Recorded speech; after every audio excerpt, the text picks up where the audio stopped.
அன்பு தமிழ் சொந்தங்களுக்கு வணக்கம். அனைவருக்கும் ஆத்ம வணக்கம்.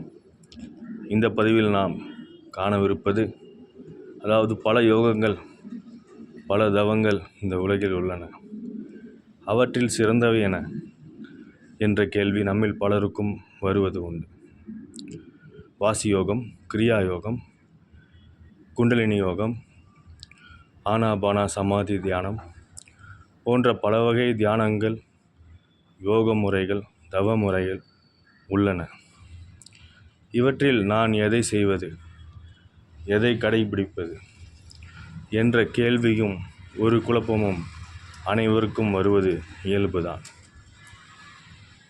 இதை நாம் பொதுவாக சிந்தித்து பார்த்தோமானால், இவ்வாறான தியானங்கள் அல்லது தவ முறைகள் நமக்கு ஆன்மீக நிலை அடைய உதவும் என்பது உண்மைதான். இருந்தாலும் இவற்றில் எல்லாவற்றையும் விட மிகவும் சக்தி வாய்ந்த ஒரு தவமுறை உள்ளது. அதைத்தான் வள்ளல் பெருமான் அவர்கள் கடைபிடித்தார்கள், செய்தார்கள், அதில் வெற்றியும் கண்டார்கள். அது என்னவென்றால் ஜீவகாருண்ய தவம். ஜீவகாருண்ய தவம் என்றால் என்ன என்ற கேள்வி நமக்கும் வரும்.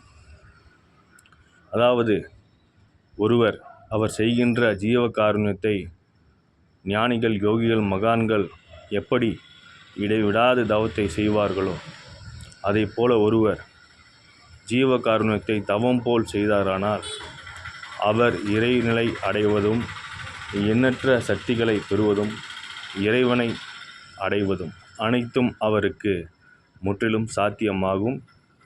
யுகம் யுகமாக தவம் செய்பவர்களை காட்டிலும் தொடர்ந்து சில வருடங்கள் ஜீவகாருண்ய தவம் செய்தவர்கள் எண்ணற்ற சக்திகளையும், சித்திகளையும், இறையருளையும் பெற்றிருக்கிறார்கள்.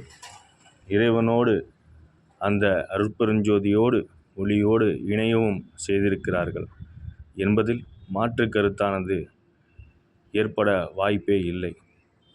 எனவே அன்பர்கள் தம்மால் இயன்ற அளவு ஜீவகாருண்ய தவத்தை செய்து இறையருளை பெறலாம். சிலருக்கு கேள்வியும் வருவதுண்டு, நானே வறுமையில் இருக்கிறேன், நான் எப்படி ஜீவகாருண்ய தவம் செய்ய முடியும் என்ற கேள்வியும் எழும். இதற்கு உதாரணமாக, நம்மை படைத்த இறைவனுக்கு நம்முடைய நிலை என்ன, நம்முடைய செல்வ நிலை என்ன, வருமானம் என்ன என்று அனைத்தும் தெரியும். நம் நிலைக்கு ஏற்ப நாம் இதை செய்யலாம். ஒருவரால் தினமும் ஒரு எறும்புக்கு 1 ஸ்பூன் அளவு சர்க்கரை வைக்க முடிந்தாலும் அதுவும் ஜீவகாருண்யம்தான்.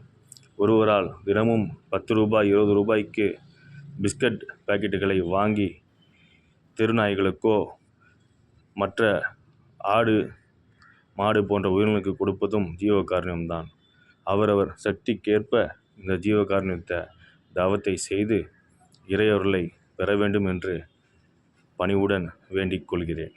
இந்த பதிவை கேட்ட அனைவருக்கும் நன்றி, வாழ்த்துக்கள். வாழ்க வளமுடன்.